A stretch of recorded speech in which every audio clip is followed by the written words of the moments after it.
time for us to fuel our hustle. I have here with me software developer Ada Oyom. Thanks for being here today. My pleasure. So how did you get into coding, and why was coding a thing for you? I started out in uni.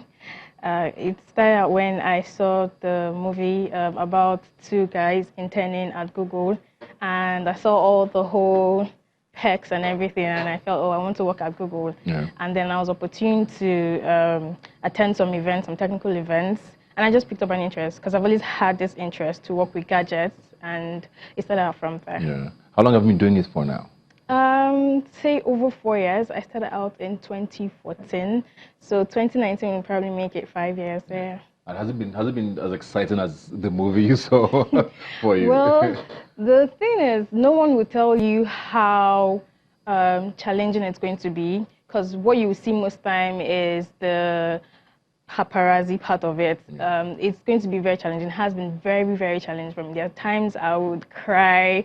There are times I would have to go through issues trying to solve a particular solution. I need to take days, sometimes weeks, sometimes you're not in the mood. So it's been very, very challenging. How has it been for as a woman? Because I remember 2, 3, 4 years ago, I believe, I would see hashtags on Twitter about #women who code or stuff like that. Yeah. Because there weren't that many women who were doing it. Is it still the same way today? And how has it been for you as a woman coding? Well, starting out, it was very, very challenging. It was very difficult seeing number of women in code. But then along the line, more ladies continued coming into this thing. So it grew, but then it's still not where we want it to be. There's still this large gap, there's still this wide gap between the number of men who are into software development or tech as a whole, and the number of women who are into software development or tech as a whole.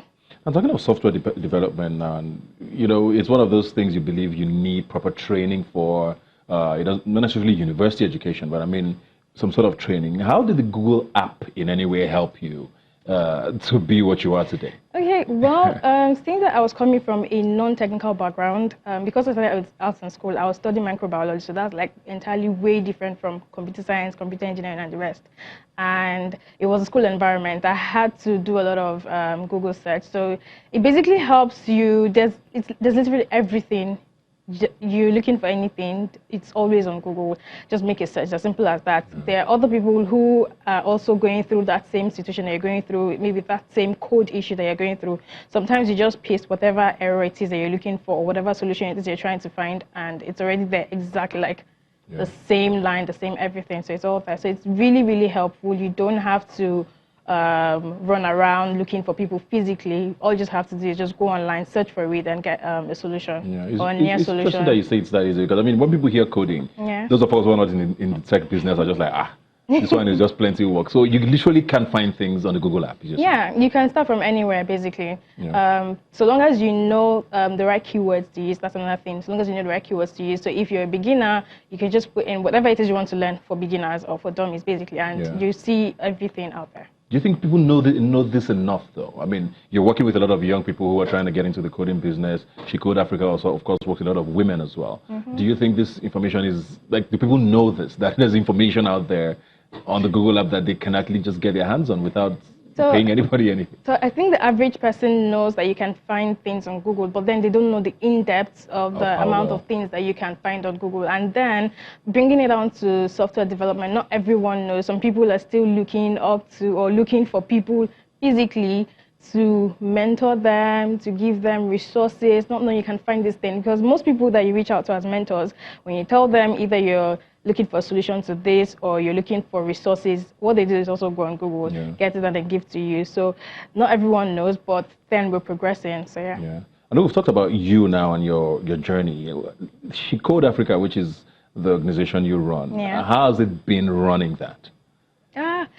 Well, it's been challenging. I know there's sometimes it's been like an on and off situation for me, but then it's also been exciting as well. Seeing that there are lots of women out there, lots of young girls out there that are willing to go into this thing but have no idea of how to go through it, have no mentors. It's been challenging trying to get mentors, trying to look for ladies who are also into this thing and pair them with beginners. And then another thing is it's mostly beginners. The range of beginners and intermediate or experts is like very varied.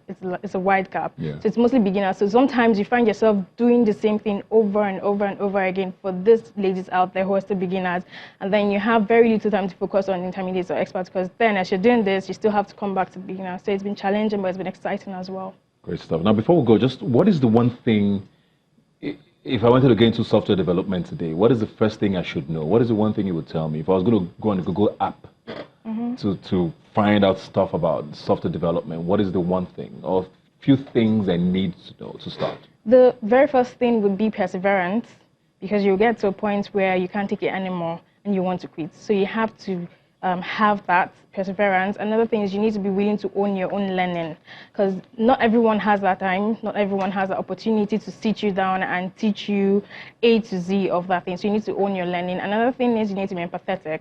You're coming into this thing to build products for humans who are looking for solutions to their problems. So you need to be able to empathize with these people and know how to go about building the solution for them. Another one is you need to be analytical.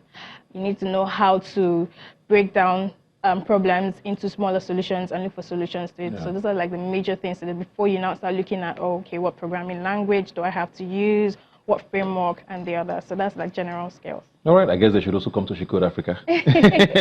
Well, yeah. Thanks a lot for being here today, and good luck with My everything. pleasure. Thank Now, you. guys, remember, no matter what career or business path you want to follow, the Google app can help you fuel your hustle and achieve that, all right? Thanks for being here today, and I'll see you next Sunday.